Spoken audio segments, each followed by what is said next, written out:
안녕하세요. 오늘 여러분과 함께 좀 깊이 들여다볼 말씀은 사도행전 5장 17절부터 26절입니다. 이 말씀이 오늘날 사도적인 삶, 그런 삶을 살고자 하는 분들에게 어떻게 좀 실제적인 능력과 지침이 될 수 있을지 한번 같이 풀어가 보려고 합니다. 네, 반갑습니다.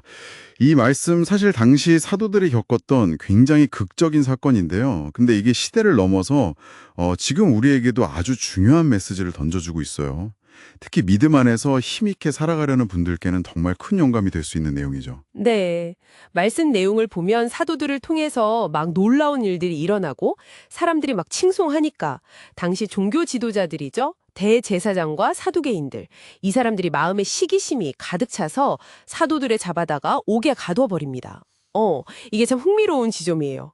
외부의 칭찬이 오히려 내부의 시기심을 확 불러일으킨 거죠. 맞아요. 근데 여기서 해설 자료가 주목하는 건 이 시기심이 그냥 그 사람들만의 문제가 아니라는 거예요. 뭐랄까, 인간 본성 안에 꽤 깊이 자리 잡고 있는 어떤 경향성이라는 거죠. 가인과 아벨 이야기에서도 볼 수 있듯이요. 다른 사람의 성공이나 하나님의 인정을 볼 때 시기하거나 좀 원망하는 마음이 우리 안에 있을 수 있다는 겁니다. 그 외에 한국 속담에도 있잖아요. 사촌이 땅을 사면 배가 아프다. 딱 그 맥락이죠. 아, 네, 그 속담. 근데 해설에서는 이걸 또 긍정적으로 재해석할 수도 있다고 하더라고요. 배가 아프지만 그걸 참고 오히려 그 사촌 땅에 걸음을 주려는 마음으로 바꿀 수도 있다. 남의 성공을 돕는 선한 마음으로요. 여러분은 어떠세요? 주변 사람 잘 되는 거 보면 어떤 마음이 먼저 드시나요? 네, 이게 우리한테 던지는 질문이죠. 시기 질투 없이 정말 진심으로 기뻐해 줄 수 있는 대상의 범위, 이걸 자녀에서 형제, 친척, 이웃, 심지어는 경쟁자한테까지 넓혀갈 수 있겠느냐, 이 범위를 넓히는 것 자체가 어쩌면 영적 성숙의 과정일 수 있다는 거예요. 사도적인 삶의 시작이랄까요? 그렇군요. 그런데 그 시기심 때문에 옥에 갇혔는데 진짜 놀라운 반전이 일어나죠. 밤에 주의 사자가 나타나서 옥문을 그냥 열고 그들을 이끌어냅니다. 세상은 보통 눈에 보이는 힘, 중력이나 전자기력 이런 걸로 움직인다고 생각하는데 이 말씀은 전혀 다른 차원의 힘, 주의 사자의 힘이 실제로 존재하고 또 역사한다는 걸 보여주는 것 같아요. 맞습니다. 이 힘은 우리가 아는 상식이나 물리법칙을 그냥 뛰어넘는 거죠. 굳게 닫힌 옥문이 그냥 열리는 것처럼요. 불가능해 보이는 상황 자체를 바꾸시는 하나님의 능력. 이게 핵심인데 중요한 건 이 힘이 우리 뜻대로 막 움직이는 게 아니라는 점이에요. 하나님의 뜻 안에서만 역사한다는 거. 그래서 이걸 미신적으로 접근할 게 아니라 하나님의 주권을 인정하는 태도가 필요하다. 이렇게 해설은 이야기합니다. 아, 그러니까 우리가 원할 때 마음대로 쓸 수 있는 그런 종류의 힘은 아니라는 거네요? 그렇죠. 그럼 우리 삶에서 인간적인 한계에 딱 부딪혔을 때 이 보이지 않는 힘의 존재를 어떻게 받아들이고 의지해야 할까요? 이게 참 중요한 질문이 되겠네요. 네, 맞습니다. 그게 관건이죠. 그리고 옥에서 나온 사도들, 주의 사자가 그냥 가만히 둔 게 아니라 명령을 하죠.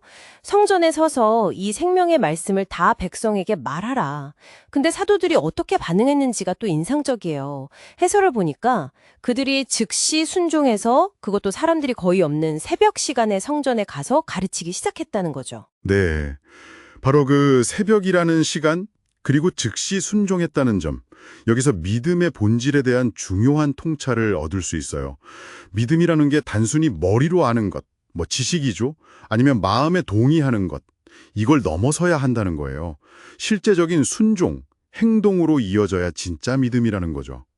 듣는 사람이 거의 없는 새벽이라 할지라도 말씀하셨으니까 그냥 가서 행하는 것. 이게 참된 믿음의 모습이라는 겁니다. 와, 다시 잡혀갈 수도 있는 위험한 상황인데도 불구하고 새벽이든 뭐든 그냥 가서 말씀을 전했다는 거네요. 그렇죠. 그게 바로 순종으로 증명되는 믿음인 거죠. 그리고 나중에 관리들이 사도들 찾으러 옥에 가봤더니 문은 잠겨 있고 간수들도 그대로 있는데 안은 텅 비어 있고 근데 사도들은 성전에서 가르치고 있었다는 거잖아요. 아, 정말 세상의 논리로는 이해가 안 되는 상황이네요. 네. 세상의 시기, 반대, 그리고 여러 가지 인간적인 한계 상황 속에서도요. 좌절하는 게 아니라 보이지 않는 하나님의 능력을 신뢰하고 또 그분의 생명의 말씀에 끝까지 순종할 때 그때 바로 이런 세상의 이해를 초월하는 결과가 나타날 수 있다. 이것이 오늘날 사도적인 삶을 살고자 하는 우리에게 주시는 핵심 메시지라고 할 수 있겠습니다. 네, 오늘 살펴본 말씀과 해설이 정말 우리에게 깊은 울림을 주는 것 같습니다.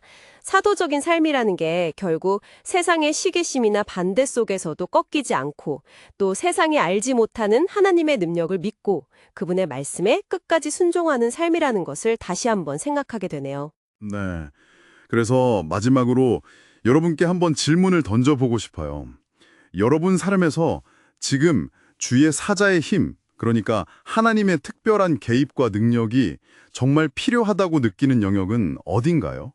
그리고 그 능력을 기대하면서 지금 당장 여러분이 순종해야 할 생명의 말씀은 구체적으로 무엇이라고 생각하십니까? 정말 중요한 질문이네요. 이 질문들을 마음속에 품고 한번 깊이 생각해 보시면 좋겠습니다. 오늘 함께 해주셔서 감사합니다.